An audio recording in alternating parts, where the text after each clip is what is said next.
Good morning, it's Harvey Jackson. Just going to go through some of the top news item would be what we're going to see from the USDA tomorrow. It's a short trading day because of Jimmy Carter's funeral today, so uh, it may not have all the uh, market participants in it today. We'll see. So here's the expectations for the USDA WASDE. One of the key features is probably corn and soybeans in the U.S. The expectation is that they might be bringing down some of these yields, and if they do that, that's probably going to have some bigger implications. Now, and there could be additional feed usage and all that kind of stuff that's actually going to shift some of these markets. The expectations for the world supply is probably pretty stagnant. It's probably not going to have big shifts as Brazil and Argentina are still growing a big crop, and the USDA tends not to adjust that a whole lot until the market actually sees it actually happening. Now, there could be minor tweaks there as well. Palm oil is still on its little bit of a slide, and we'll see it in the charts in a bit. But there's still finding demand as the prices of palm oil is still very robust. It's great prices. Crude oil is actually fell off a little wee bit here as well, but it's been strong, supporting some of this market as well on the veg oils. Uh, and, and just to be noteworthy here, China is definitely trying to be a little bit more self-sufficient, and they are looking for all means to increase and boost yields on all of the crops that they're needing to grow for food security, as this world is kind of changing for free.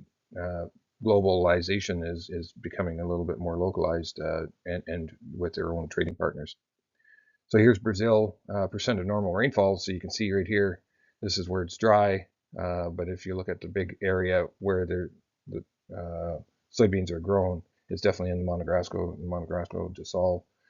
There is still production in this area, but you'll see here, uh, the area that everybody seems to be focused in on is the root-based soil moisture drought indicator is actually saying that there is some drought there, but is it as significant as you might think?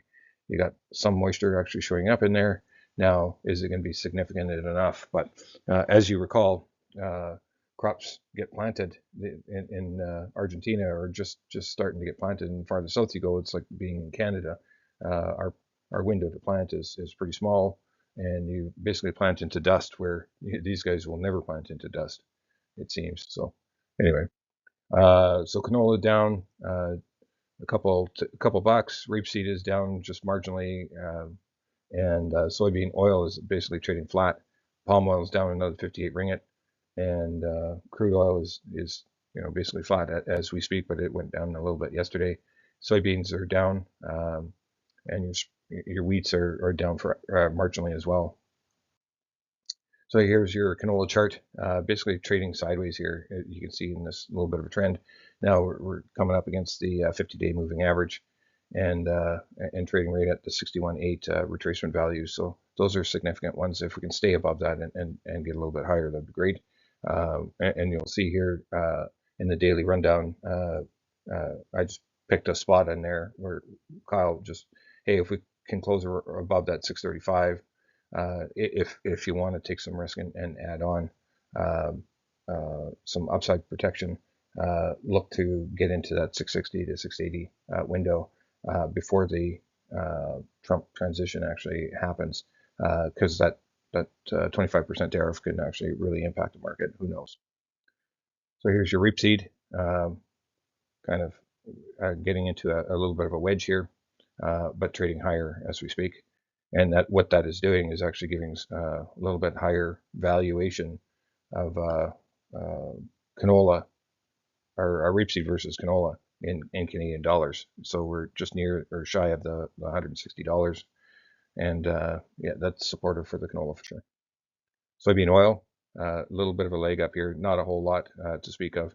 Still like to see soybean oil trade in that 42-cent, 43-cent range, and that would be more supportive for the canola as well. Palm oil, looks like we're into this slide sideways here, but we're right at the 61.8 retracement value. So if it can hold and get a bit of a bounce. Find some buyers down here, which is quite likely at some point we're going to find some buyers. It's just what is it going to take?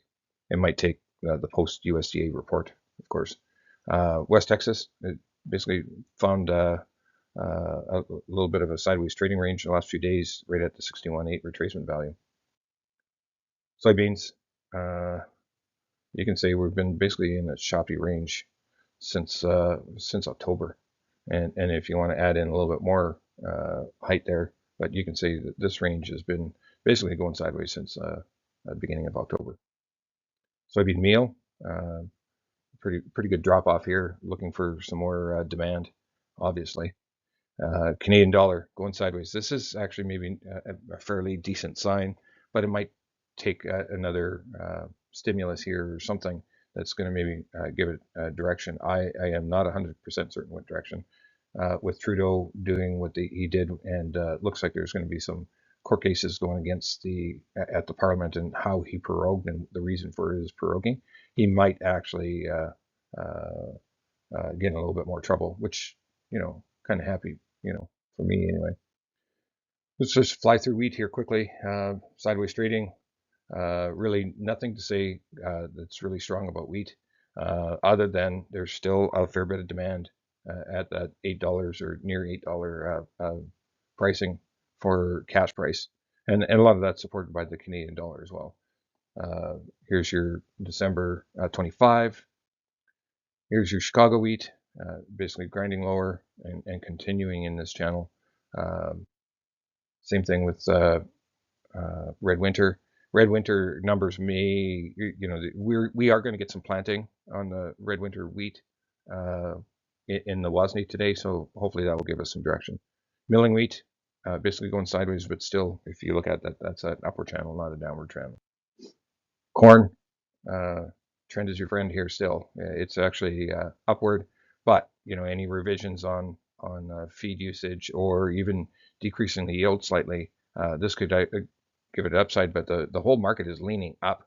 So if something negative happens, there could actually be a significant downside to this. So the report tomorrow, and we'll chat tomorrow.